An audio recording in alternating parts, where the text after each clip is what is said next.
ये twelfth class के लिए मेरा वीडियो नंबर 5 है। फर्स्ट वीडियो में मैंने डोमेन और रेंज ट्रिग्नोमेट्रिक फंक्शन का बताया था। सेकंड क्लास में इनवर्स ट्रिग्नोमेट्रिक फंक्शन के लिए डोमेन और रेंज को एक्सप्लेन किया था। थर्ड क्लास में इनवर्स ट्रिग्नोमेट्रिक फंक्शन का 4.1 एक्सरसाइज बताया था और फोर्थ क्लास में 4.2 एक्सरसाइज को एक्सप्लेन किया था, उसके क्वेश्चन बनाए थे। अब उसी सीरीज़ को आगे बढ़ा रहे और 4.3 एक्सरसाइज को स्टार्ट कर रहे हैं। लेकिन ये जितने भी एक्सरसाइज करेंगे उसके लिए कंपलसरी कंडीशन ये है कि इनवर्स ट्रिग्नोमेट्रिक फंक्शन का डोमेन और रेंज बहुत अच्छी तरह से प्रिपेयर्ड हो, तभी ये क्वेश्चन कर पाओगे। चलो स्टार्ट करो। फर्स्ट क्वेश्चन है, मैं साइड से लिख देता हूँ। जैसे साइन इनवर्स फंक्शन है तो इसका डोमेन होगा, डोमेन ऑफ द फंक्शन होगा -1 to 1 और रेंज होगा -π/2 to π। कॉस फंक्शन है, कॉस इनवर्स फंक्शन है तो उसका डोमेन ऑफ द फंक्शन होगा -1 to 1 और रेंज होगा 0 to π। अभी 4.3 एक्सरसाइज tan इनवर्स फंक्शन की एक्सरसाइज है तो tan इनवर्स x फंक्शन का डोमेन होगा ऑल रियल वैल्यूज और रेंज होगा -π/2 to π/2। ये ओपन इंटरवल में है, -π/2 और π/2 इंक्लूड नहीं। मैं एक बार फिर से बता दूं, जो ट्रिग्नोमेट्रिक फंक्शन है उसका जो रेंज होता है वो इनवर्स ट्रिग्नोमेट्रिक फंक्शन का डोमेन बन जाता है। चलो क्वेश्चन देखते हैं। tan 1 और tan इनवर्स 1 लिखा हुआ है तो tan 1 से एक न्यूमेरिकल वैल्यू आएगी और tan इनवर्स 1 यानी इनवर्स ट्रिग्नोमेट्रिक वैल्यूज ये एंगल होते हैं। ये मैंने पिछली वीडियोस में बताया है, आप उसको देख सकते हो। तो कोई भी हम कंपैरिजन करेंगे तो सेम टाइप का करेंगे, या तो दोनों न्यूमेरिकल वैल्यूज हो जाए या दोनों एंगुलर वैल्यू हो जाए। तो इसमें दोनों की न्यूमेरिकल वैल्यू ले लेते हैं, ये 1 और ये मैंने π/4 ले लिया। 1 को मैंने इसलिए ग्रेटर लिखा बिकॉज पाई का वैल्यू होता है 3.14/4 तो 4 7 या 28 और 3 आएगा 34 तो 34 आएगा, इसका मतलब 4/8। 1 से तो लेस होगा तो 1 ग्रेटर है π/4 लेस। अब इसमें 10 ले लिया, टेकिंग 10 लिया।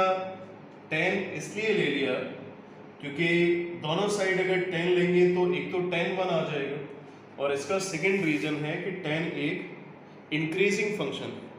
जब भी हम इंक्रीजिंग फंक्शन को ऐड करते हैं तो इनइक्वालिटी की डायरेक्शन में चेंज नहीं आता है। अगर इंक्रीजिंग फंक्शन नहीं होता तो चेंज आने की पॉसिबिलिटी थी, डायरेक्शन चेंज हो जाता, ऑपोजिट हो जाता। अब ये इंक्रीजिंग है तो इनइक्वालिटी की डायरेक्शन में कोई चेंज नहीं। 10 π/4 आ गया। 10 1 लिखा हुआ है और इज ग्रेटर देन, और 10 π/4 का वैल्यू अगर हम चेक करें यहाँ पे तो 1 होता है। अब मैं एक स्टेप और यहाँ पे लिख रहा हूँ, ये 1 लिखा हुआ है। 1 इज ग्रेटर देन π/4 का वैल्यू होता है tan इनवर्स 1, है ना। ये ऐसे निकाल सकते हैं, tan इनवर्स 1 और tan इनवर्स 10 π/4। tan इनवर्स से 10 कट होगा क्योंकि ये रेंज में लाई करेगी वैल्यू, -π/2 से π/2 ये रेंज है तो π/4 रेंज में लाई करेगा, इसलिए π/4 को tan इनवर्स 1 लिख लिया है। अब इसको डाल दिया इन इक्वेशन फर्स्ट और इसको डाल दिया इन इक्वेशन सेकंड। अब देखो tan इनवर्स 1 से ये 1 बड़ा है और इस 1 से tan 1 बड़ा है।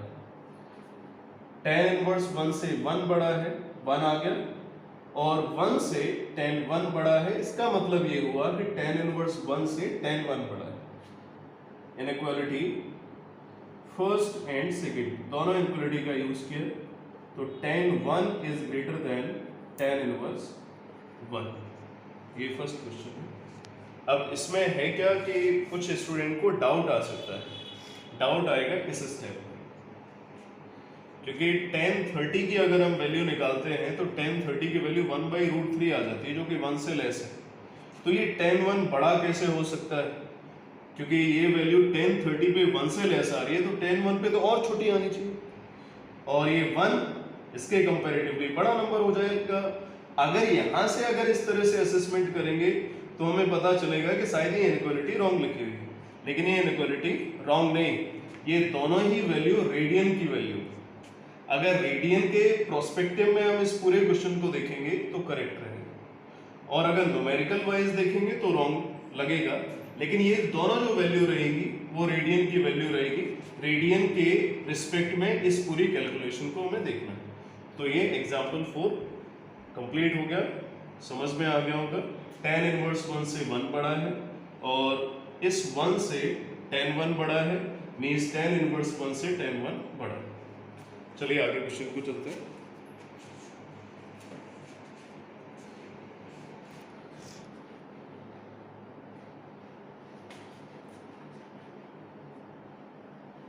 Question number example number 5। Example 5 में बोला है find the minimum value, find the minimum value of n, n की मिनिमम वैल्यू फाइंड करना है, और एक रिलेशन दिया है tan inverse n by pi is greater than pi by 4। अभी मैंने लास्ट एग्जाम्पल में बताया था tan inverse n upon pi is greater than pi by 4 का वैल्यू tan इनवर्स 1 के इक्वल होता है। ये दोनों साइड की एंगल की वैल्यू, तो एंगल की वैल्यू तभी कट होगी जब दोनों साइड कोई एक ट्रिग्नोमेट्रिक फंक्शन आ जाए। डायरेक्ट हमें कट नहीं करना है, डायरेक्ट tan इनवर्स से tan इनवर्स नहीं जाएगा, क्योंकि दोनों ही एंगल है, एंगल से एंगल का जो पार्ट होगा वो कट नहीं होगा। तो हम दोनों साइड tan ले लेते हैं, tan inverse n upon pi is greater than tan of tan inverse 1। अब 10 से tan इनवर्स कट हो गया, n upon pi is greater than 1, दोनों साइड ही ऐसा हुआ। अब ये फ्रैक्शन में था, इसको भी फ्रैक्शन में किया, क्रॉस मल्टीप्लाई करेंगे, n is greater than pi, n is greater than 3.14, पाई का वैल्यू 3.14 होता है, और n जो है क्वेश्चन में बोला है वो नेचुरल नंबर को बिलोंग करेगा।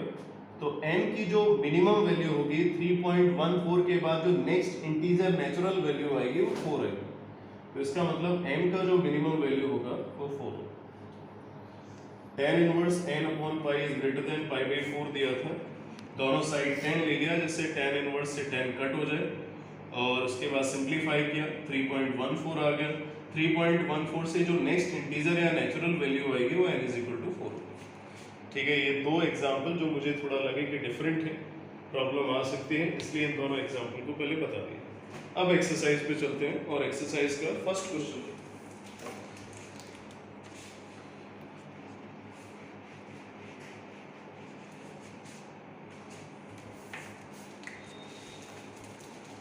Question number first, find the principal value. इसमें हम सेकेंड क्वेश्चन बताएंगे, फर्स्ट इजी। जो भी मैं क्वेश्चन इसमें स्किप करता जाऊं वो मुझे बता सकते हो कमेंट बॉक्स में जाके, और अगर उसमें प्रॉब्लम आ रही तो पूछ सकते हो। tan इनवर्स माइनस 1/√3, तो जब भी माइनस या प्लस आए, ये पिछली वीडियोस में मैंने बताया, क्वाड्रेंट को हम चेक करेंगे। tan फंक्शन फर्स्ट क्वाड्रेंट में और थर्ड क्वाड्रेंट में पॉजिटिव होता है, सेकेंड और फोर्थ क्वाड्रेंट में नेगेटिव होता है, लेकिन tan इनवर्स का रेंज होता है -π/2 से π/2। अब -π/2 से π/2 में π/2 से ग्रेटर और पाई के बीच वाला इंटरवल तो लाई नहीं करेगा क्योंकि नेगेटिव वैल्यू है, तो एक और ऑप्शन इसमें बचा, तो इस ऑप्शन को पहले तो हम कैंसिल कर देते हैं, क्योंकि π/2 से ग्रेटर होगा और पाई से लेस होगा, तो इस इंटरवल की वैल्यू रेंज में तो लाई नहीं करती। तो फोर्थ क्वाड्रेंट के लिए वैल्यू चेक किया, फोर्थ क्वाड्रेंट में जब जाएंगे तो क्लॉकवाइज चलेंगे, क्योंकि एंगल का मेजरमेंट पॉजिटिव एक्स एक्सिस से स्टार्ट होता है। पॉजिटिव एक्स एक्सिस से क्लॉकवाइज में अगर जाएंगे तो माइनस होगा, एंटी क्लॉकवाइज में चलेंगे तो प्लस होगा। हम एंटी क्लॉकवाइज डायरेक्शन में ना चल के क्लॉकवाइज डायरेक्शन में चलते हैं, क्योंकि माइनस था। 10 वैल्यू आएगी -1/√3। 10 की 30 डिग्री के लिए होती है वैल्यू π/6। 10 इनवर्स से 10 कट हुआ, आंसर आ गया -π/6। और ये जो -π/6 है, प्रिंसिपल वैल्यू हमें निकालना था, तो रेंज में लाई करना चाहिए, ये वैल्यू रेंज में लाई करेगी। अब इसका फर्स्ट का एक और पार्ट देखते हैं। अब हम इसका फोर्थ पार्ट लेते हैं। फोर्थ पार्ट है tan inverse 2 cos 2π/3। tan inverse cos 2π/3 की वैल्यू निकाल लेते हैं, है ना। जब भी ये ट्रिग्नोमेट्रिक फंक्शन है, उसकी हमें न्यूमेरिकल वैल्यू तो पता नहीं होती, लेकिन tan इनवर्स के बाद जो भी वैल्यू आएगी वो न्यूमेरिकल ही होगी। तो पहले न्यूमेरिकल वैल्यू निकाल लेते हैं, तब पता चल जाएगा कि एग्जैक्ट वैल्यू क्या होगा। cos π/3 का वैल्यू होता है 60, 60 इंटू 2 120, cos 90 + 30, 90 में वैल्यू चेंज होगा, sin 30। सेकेंड क्वाड्रेंट में है तो cos नेगेटिव होगा, माइनस sin 30 का वैल्यू 1/2। तो tan इनवर्स 2 इंटू cos 2π/3 का वैल्यू -1/2। इसमें 2 से 2 कैंसिल हो गया। tan inverse -1। tan इनवर्स के बाद अगर वैल्यू नेगेटिव की आएगी तो फिर से दो ऑप्शन, या तो सेकंड क्वाड्रेंट होगा या फोर्थ क्वाड्रेंट होगा। सेकंड क्वाड्रेंट में जाएगी नहीं, क्योंकि सेकंड क्वाड्रेंट में वैल्यू π/2 से ग्रेटर आएगी। अब एक ही ऑप्शन है, फोर्थ क्वाड्रेंट में देखना पड़ेगा। फोर्थ क्वाड्रेंट में जब भी जाते हैं तो क्लॉकवाइज डायरेक्शन में एंगल का मेजरमेंट करते हैं, और क्लॉकवाइज डायरेक्शन में अगर एंगल का मेजरमेंट होगा तो minus sign. tan inverse tan of 10 के लिए 1 वैल्यू π/4 यानी 45 एंगल के लिए होगी। अब -π/4 वैल्यू रेंज में लाई कर रही है। अगर रेंज में लाई करेगी तो tan इनवर्स से 10 कट होगा और आंसर -π/4 है।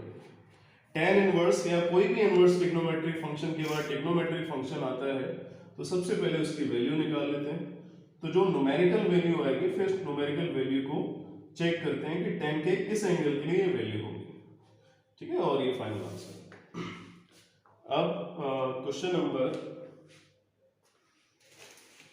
सेकेंड को देखेंगे। फर्स्ट क्वेश्चन में मुझे दो ही पार्ट थोड़े डिफिकल्ट लगे, जिसमें प्रॉब्लम आ सकती है किसी भी स्टूडेंट को।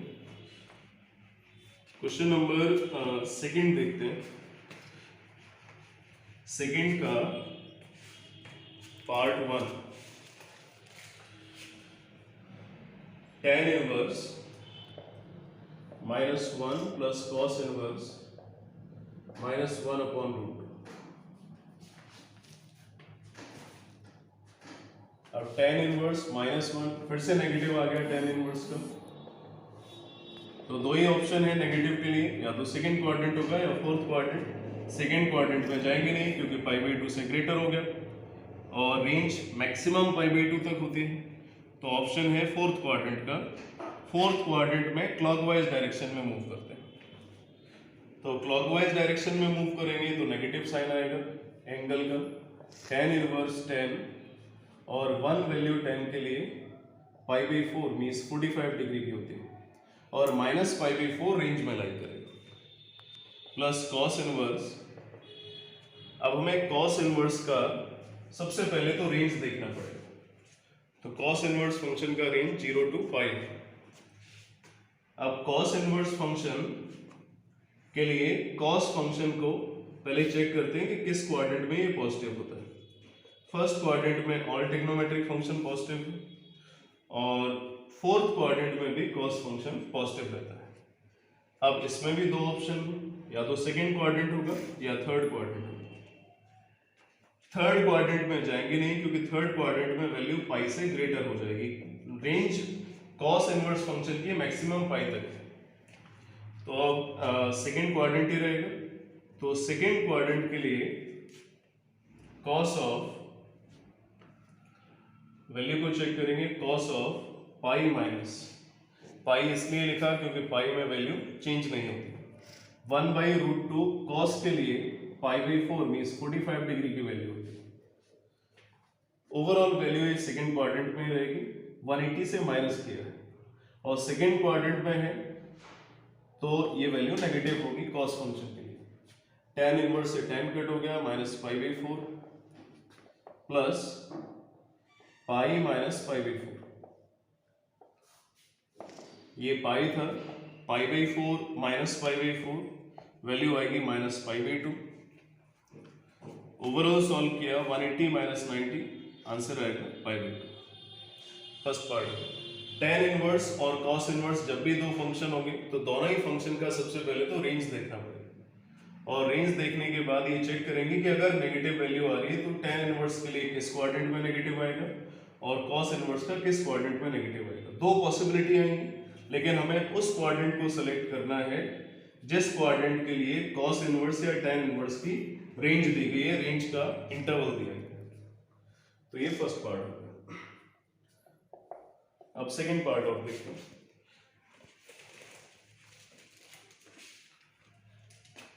tan inverse 2 sin 4 cos inverse √3/2।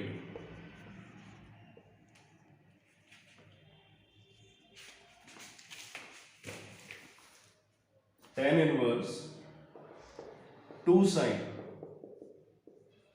4 cos inverse, cos का रेंज 0 से पाई होता है और ये फर्स्ट क्वाड्रेंट में पॉजिटिव आ जाएगा क्योंकि पॉजिटिव वैल्यू है। cos √3/2 30 डिग्री का वैल्यू होगा मीन्स पाई/6।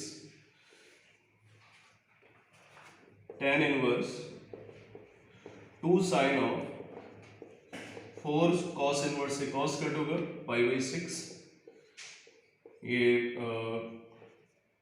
2 से कट हो गया।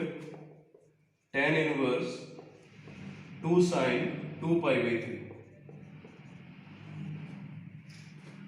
इसके बाद सॉल्विंग को आगे इस तरफ देखते हैं। tan इनवर्स 2 sin, अब 2 पाई/3 ये ट्रिग्नोमेट्रिक फंक्शन आ गया। अगर न्यूमेरिकल वैल्यू यहाँ पे होती तो हम डायरेक्टली एंगल को चेक कर लेते।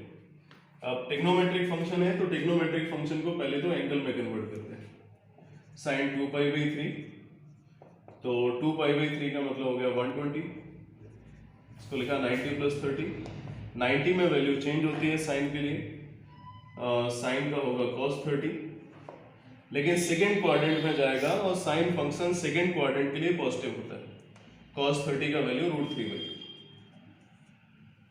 तो 2 sin 2 पाई/3 में sin 2 पाई/3 का वैल्यू कैलकुलेट करके आ गया √3/2।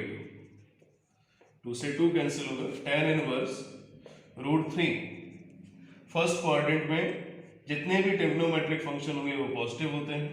√3 का वैल्यू 10 के लिए पाई/3 यानी 60 डिग्री के लिए होता है, तो tan इनवर्स से tan कट हुआ, आंसर आ गया पाई/3। जब भी इस टाइप के कई कॉम्पोजिट फंक्शन आ जाए और कॉम्पोजिट फंक्शन जब भी आते हैं तो सबसे पहले हम उनके अंदर के जो फंक्शन होते हैं उसको सॉल्व करते हैं। तो अंदर के जो फंक्शन है उसको सिंप्लीफाई करेंगे। अगर पॉजिटिव है तो प्रॉब्लम नहीं, नेगेटिव है तो उसके लिए क्वाड्रेंट देखना पड़ेगा।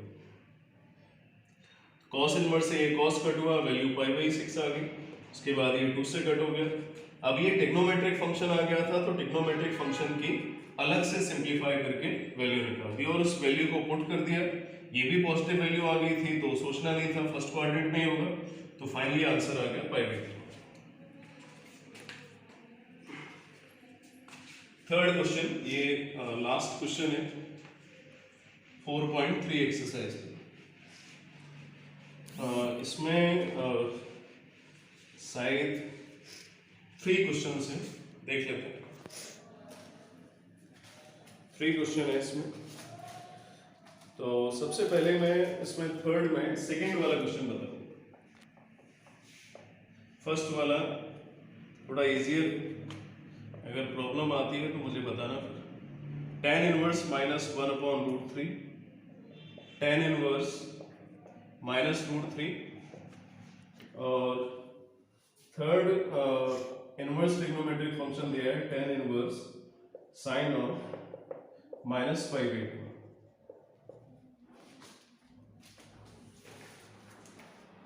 अभी मैं लास्ट कुछ क्वेश्चन करा रहा था, उसमें बता रहा था कि tan इनवर्स फंक्शन का जो रेंज होता है वो -π/2 से π/2 के लिए होता है। तीनों ही फंक्शन tan इनवर्स है, तो रेंज तो कंफर्म है कि -π/2 से π/2 होगा। मतलब हर इनवर्स ट्रिग्नोमेट्रिक फंक्शन का जो आंसर आएगा वो इसी रेंज में लाई करेगा। tan इनवर्स अब जो नेगेटिव होता है, अभी कुछ क्वेश्चन करा रहे थे उसमें बताया था मैंने, या तो सेकंड क्वाड्रेंट होगा उसके लिए नेगेटिव होगा, या फोर्थ क्वाड्रेंट के लिए नेगेटिव होगा। सेकंड क्वाड्रेंट में जाएंगे नहीं क्योंकि π/2 से ज्यादा होगा, रेंज से बाहर हो जाएगा, तो फोर्थ क्वाड्रेंट ही रहेगा जिसके लिए नेगेटिव वैल्यू आएगी और रेंज में लाई करेगी। tan इनवर्स 10 और फोर्थ क्वाड्रेंट में क्लॉकवाइज जाते हैं, और क्लॉकवाइज जाएंगे तो माइनस में वैल्यू आएगी, और 1/√3 10 के लिए π/6 यानी 30 डिग्री की वैल्यू। tan इनवर्स ये भी फोर्थ क्वाड्रेंट में रहेंगे, सेकंड में भी नेगेटिव होता है लेकिन रेंज से बाहर होगा। 10 π/3 π/3 का वैल्यू होता है √3। tan इनवर्स साइन π/2 का वैल्यू 1, माइनस है, माइनस साइन बाहर आ जाता है तो वैल्यू होगी -1। tan इनवर्स से tan कट होगा क्योंकि वैल्यू रेंज में लाई करेगी, -π/6। tan इनवर्स से tan कट होगा, इसमें भी वैल्यू रेंज में लाई करेगी, -π/3। tan इनवर्स इसमें भी फोर्थ क्वाड्रेंट में चेक करेंगे क्योंकि सेकंड में रेंज से बाहर होगा, वैल्यू -π/4 आएगा क्योंकि क्लॉकवाइज डायरेक्शन में जाते हैं फोर्थ क्वाड्रेंट में, -π/6 -π/3। tan इनवर्स से tan कट हुआ, -π/4। 6, 3 और 4 एलसीएम लिया 12 आएगा। 6 2 जा -2π, 3 4 जा -4π, 4 3 जा -3π। 3 4 7 2 9 -9π/12। इसको 3 से कट कर दिया, 3 3 जा 9, 3 4 जा 12, तो फाइनल आंसर हो गया -3π/2।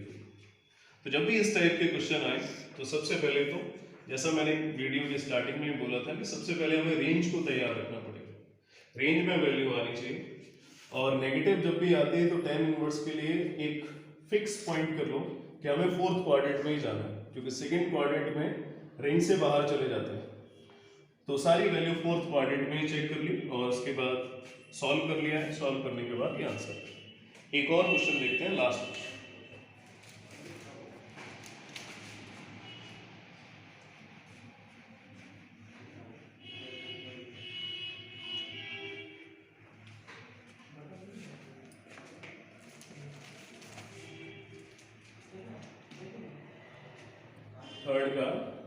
Third tan inverse tan 5/6 cos inverse cos 13/6। अब tan इनवर्स और cos इनवर्स आ गया तो दोनों का रेंज पता। tan इनवर्स का रेंज होता है -π/2 से π/2 और cos इनवर्स फंक्शन का रेंज होता है 0 to π। मैं इधर लिख देता हूँ -π/2 to π/2 और cos इनवर्स फंक्शन का रेंज होगा 0 to π। ये इसमें दोनों ही वैल्यू इंक्लूड रहती है और ये एक्सक्लूड रहती है क्योंकि tan फंक्शन में इन्फिनिटी आता है और इन्फिनिटी एग्जैक्ट वैल्यू कभी होती नहीं, अप्रोच करती है। और 5π/6 है, ये वैल्यू π/2 से ग्रेटर है। अगर π/2 से ग्रेटर है तो tan इनवर्स की रेंज में लाई नहीं करेगी, तो tan इनवर्स की रेंज में लाई नहीं करेगी तो tan इनवर्स से फिर tan कट नहीं होगा। तो पहले रेंज में लाई कराते हैं। रेंज में लाई कराने के लिए tan 5π/6 को सॉल्व कर लिया। tan π/6 का वैल्यू होता है 30, 30 इंटू 5 150 आएगा और 150 का मतलब हो गया 180 माइनस 30। 180 में चेंज नहीं होगी वैल्यू, tan 30 आएगी। लेकिन ये सेकंड क्वाड्रेंट में है, सेकंड क्वाड्रेंट में 10 नेगेटिव होता है, तो tan 30 का वैल्यू हो गया -1/√3। वैल्यू आ गई यहाँ पे -1/√3। ये मैंने वैल्यू इसलिए निकाली क्योंकि रेंज में वैल्यू लाई नहीं करी, रेंज के बाहर थी वैल्यू। अगर रेंज के बाहर रहेगी वैल्यू तो tan इनवर्स से 10 कट नहीं होता, इसलिए tan 5π/6 की वैल्यू निकाल लेते हैं, फिर चेक करते हैं। प्लस cos इनवर्स 0 to π होता है, ये 13π/6 है, मीन्स 2π से भी ज्यादा वैल्यू होगी, तो इस रेंज में तो लाई नहीं करेगी ये भी वैल्यू, तो इसको भी पहले कन्वर्ट कर लेते हैं। cos 13π/6, π/6 का मतलब 30, और 30 into 13 390 आएगा, 390 का मीन्स cos 360 + 30, और 360 में चेंज होगा नहीं, cos 30 आएगी वैल्यू। और ये फर्स्ट क्वाड्रेंट में आ गया, तो फर्स्ट क्वाड्रेंट में पॉजिटिव वैल्यू रहेगी, cos 30 का वैल्यू होता है √3/2। यहाँ पे भी न्यूमेरिकल वैल्यू को प्लेस कर दिया, क्योंकि ये रेंज से बाहर लाई कर रहा था, इससे cos इनवर्स से cos कट नहीं होता। tan इनवर्स मैंने एक फिक्स मेथड बना लिया था लास्ट क्वेश्चन से ही, पीछे हर क्वेश्चन में ऐसा ही हो रहा है कि जब भी नेगेटिव वैल्यू आ रही है तो दो ऑप्शन हो रहे हैं, सेकंड वाला क्वाड्रेंट और फोर्थ वाला क्वाड्रेंट। सेकंड वाला क्वाड्रेंट होगा नहीं क्योंकि रेंज से वैल्यू बाहर लाई करेगी, तो इसलिए फोर्थ क्वाड्रेंट ही, जब भी नेगेटिव वैल्यू आएगी tan फंक्शन के लिए हम फोर्थ क्वाड्रेंट को सिलेक्ट करेंगे, और फोर्थ क्वाड्रेंट में आती है तो वैल्यू क्लॉकवाइज में देखते हैं, और 1/√3 का वैल्यू tan फंक्शन में -π/6 का वैल्यू होता है। ये क्लॉकवाइज डायरेक्शन में लिया इसलिए minus sign. cos inverse cos function के लिए √3/2 वैल्यू π/6 यानी 30 डिग्री के लिए होगी, और ये भी रेंज में लाई करेगी। tan इनवर्स से tan कट हुआ, -π/6 आएगा, और cos इनवर्स से cos कट हुआ। ये दोनों वैल्यू इसलिए कट हो रही है क्योंकि ये दोनों वैल्यू अलग अलग रेंज के इंटरवल में लाई कर रही है। -π/6 आंसर ये 0 आ गया। तो पहले मैंने रेंज को देखा, रेंज से ये वैल्यू बाहर लाई कर रही थी, इसको मैंने सिंप्लीफाई करके एक न्यूमेरिकल वैल्यू निकाल ली, और न्यूमेरिकल वैल्यू निकालने के बाद फिर रेंज में जो वैल्यू लाई करेगी उस वैल्यू को पुट किया। ऐसा ही इसके साथ किया, फिर दोनों को सॉल्व करके ये आंसर आ गया। तो ऐसे ही 4.3 एक्सरसाइज कंप्लीट हो गई, और नेक्स्ट जो वीडियो आएगी उसमें हम 4.4 एक्सरसाइज को स्टार्ट करेंगे। और इसमें से मैंने ज़्यादातर क्वेश्चन करा दिए हैं। अगर कोई भी क्वेश्चन ऐसा है जो मैंने नहीं कराया, मुझे सिंपल लगा इसलिए मैंने क्वेश्चन छोड़ दिया, उसके बाद भी अगर टफ लगता है, कोई क्वेश्चन नहीं आता है, तो कमेंट में जाके मुझे क्वेश्चन को सेंड करो, हम उसको एक्सप्लेन करेंगे। और नेक्स्ट वीडियो के लिए वेट करिए। Then stay tuned. Okay, thank you.